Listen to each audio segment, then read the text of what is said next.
मनुजेंद्र करिदेवी पायस परिपूर्ण हेम पात्राते.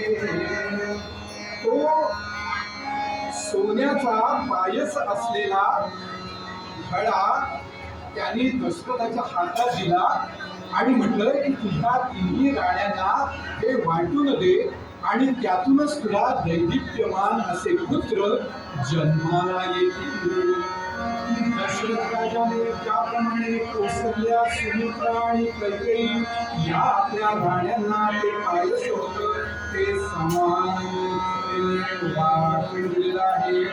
उपभोग्य करून सर्व स्त्रियो गर्भसंधाने